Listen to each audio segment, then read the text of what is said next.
Everyone, it's Emily Fox. Today's video is going to be about the last reading challenge that I am going to try to commit to in 2022, and it's all about nonfiction books. So every year, about 10% of my reading is nonfiction books. However, I have noticed that I have had more and more of a tendency to avoid the ones that I'm truly intimidated or like really interested in, because they tend to be heavier or like more science heavy, and I have been favoring like memoirs or things that might be a little bit lighter that I'm less scared to pick up. To be fair, I do think that I'm often too tired to really absorb whatever I'm reading whenever it's too heavy. So I am going to be trying to find solutions throughout the year. And this is my TBR. I'm not going to be able to read all of them for sure, but I want to at least read 10. That's a goal. 10 nonfiction books that I'm scared of. So memoirs will not count. There's obviously nothing wrong with memoirs. I just don't feel like I'm scared of reading them. So the ones that I am scared, I want to read some of the ones that have been on my shelf forever. Some really popular ones like these two from the same author. You have the Emperor of all Maladies, and then you have the Gene, so obviously about cancer and then genetics. I have had these on my bookshelves for years, literally since the beginning of Booktube. I've been scared to read them, probably because they're a little bit on the thicker side, but obviously if I feel like I need to be well rested to read, the last 2 years were not really the years for that. So one thing that I'm going to be attempting to do is that the first one, I know my library has the audiobook, so I did put my name on the waiting list, so I'm going to try to start it that way. Maybe I'll flip-flop between the physical book and the audiobook. Maybe I'll read the physical book while I listen to the audiobook. Basically, I'm just trying to find a solution to see if it helps me go through more of them. So that's my first strategy for this. But these two books, I would love to read them this year.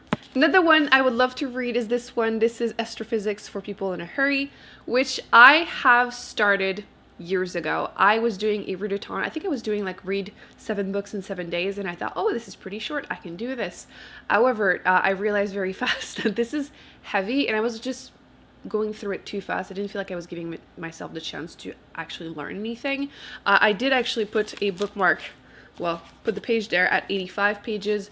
So I will be obviously starting from the beginning, but this has been part of what I've been calling my pile of shame. So when I do that challenge again this year, maybe I should be picking up this one and giving it a second shot to see if I'm going to actually finish it. The books that are part of that pile of shame, by the way, are not books that I'm not enjoying. It's just books that I put down for no reason, or because I didn't finish them during a challenge and just never did afterwards. I'm just making fun of myself with that challenge, basically. So this could be one of the ones I pick up this year. I also have seen the audiobook at my library, so that might be a way to do that too. So that's my second strategy, shaming myself. But no, really, just including it in challenges, but shaming myself. I also have had this book on my shelf forever. This is The Demon Hunted World, Science as a Candle in the Dark by Sagan. I have so many of his books on my shelves, like Cosmos or The Pale Blue Dot, and I have been meaning to read all of them, but this one is definitely one of the ones that interests me the most. It's still, unfortunately, very relevant. This was published in 1996, and it's basically using science to talk about conspiracy theories, demons, anti-vax movement, you know.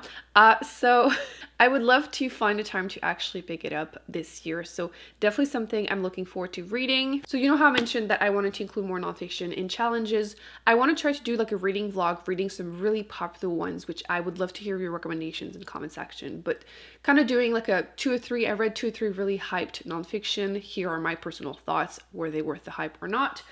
So I have a few that I bought, but I'm more than willing to get my hands on other ones. The first one that I have seen literally everywhere is this one. This is Atomic Habits, which I actually, you know, I was talking about a pile of shame.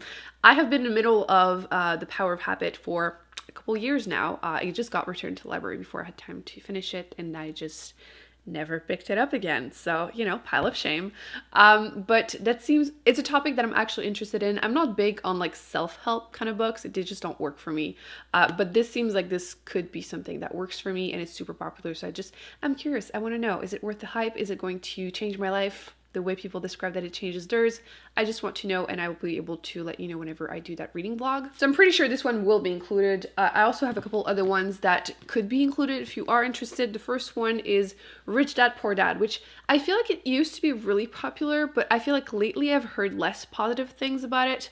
Basically, I want to know if this channel is going to become like a finance bro kind of thing. Probably not, but maybe I'll pick up some interesting tips in here and I will let you know my personal thoughts on it. But yes, this is really, really well known and I just want to know, is it worth the hype? I picked up two of the ones that are kind of self-help-ish, but sound like maybe they will work for me. The first one is The Mountain Is You, Transforming Self-Sabotage to Self-Mastery, which me self-sabotaging? Never. So it's not super big too. Like that's another thing I wanted to explore. Maybe going through shorter books might work better than like the big scary one, at least to begin. 101 essays that will change the way you think. I thought maybe like reading a little bit, like committing to one a day kind of thing maybe would be better. That's basically just a different strategy I want to attempt. I don't know why I'm sounding like I'm so scared of nonfiction, because I do read quite a few. It's just that I'm trying to find ways to read more. I think that's worded better this way. I also want to get out of my comfort zone a little bit and try some kind of history-ish kind of books. It's not really my jam, but I'm overall interested in picking up some popular ones. And I have had this one on my shelf for years, and my library actually has the audiobook also. And I think maybe like going on a walk and listening to the audiobook might work better for me for like history kind of content. Not right now because it's literally minus 35 today. I'm not going outside. This is literally a picture of my front door. Yeah. I'm staying in. But yes, this is Guns, Germs, and Steel, which I have heard really positive reviews. I got mine like used a couple years ago. You can see it has been well loved by someone else. So I will be picking it up hopefully this year once again, but I want to continue reading some really popular ones that aren't exactly my comfort zone, so that way I can just explore and see maybe I will actually start really loving storybooks. Hopefully people do consider this history. Also want to continue series. Would that count for my series challenge? Probably not. But I read Sagan a couple years ago and never picked up the second book, which this one is like A Brief History of Tomorrow, because I picked up actually like the other book by the author, 21 Lessons for the 21st Century, which I was overall disappointed by that one. I liked the beginning because it was really focused on like science and technology, and then it goes in a weird direction. I kind of just lost interest, but I never went back to reading this one, so I would like to be able to finish series. There are obviously a bunch of other ones that I don't have a physical copy of that I'm interested in reading from the library. I'll talk about those in a second, but also a really popular one that I've heard a lot of things about is Come As You Are, which is basically about the female orgasm, which why not? I've heard really, really great reviews, and I have a few friends that read it and wanted to hear my thoughts. And I also want to read more books about feminism and like race. And currently, actually, I'm listening to the audiobook, The Woman They Could Not Silence, One Woman, Her Incredible Fight for Freedom, and the Men Who Tried to Make Her Disappear. It's the same author that wrote The Radium Girls, and I really, really enjoyed that book, and I wanted to try this one. I'm about 15% into it, and I am pissed, so it's going great.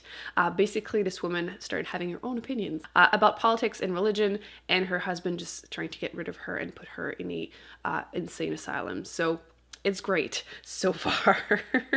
A few more books that I have on my TBR are this one, which is Women, Race, and Class, which you can actually find the PDF online, but I wanted to have my own physical copy, so maybe I could annotate and like put post-its. That's one thing that I want to once again explore, see if that works better for me.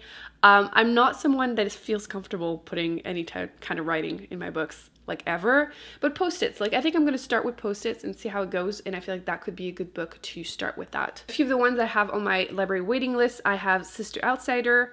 I also have White Tears, Brown Scars, How White Feminism Betrays Women of Color, and last but not least, The Pain Gap, How Sexism and Racism in Healthcare Kill Women. So these are some of the ones that are currently on my TBR that I'm actively looking forward to trying to read them in 2022. Like I said, my goal is to at least read 10. Maybe not exactly these ones, but these are definitely some of the ones that I am interested in and would love to hear your thoughts. Have you read any really fantastic nonfictions that you think maybe other people would be interested, myself included? I'm always really open to more suggestions. So basically 2022, I do want to read more of the ones that intimidate me, but mostly I want to try and find strategies that make me more in the mood to read more of them, because I find myself always having the excuse that, oh, I'm really tired, so I can't really read those at night, but then in the morning I'm busy. So do I need to like give myself a specific schedule? Do I need to focus more on audiobooks whenever I can? Do I need to force myself with challenges? So basically that's what I'm going to be trying to figure out in 2022. I hope you enjoyed this video. Thumbs up, subscribe. I will be putting more videos on the screen that I recommend you check out, and I will see you in an upcoming video very soon.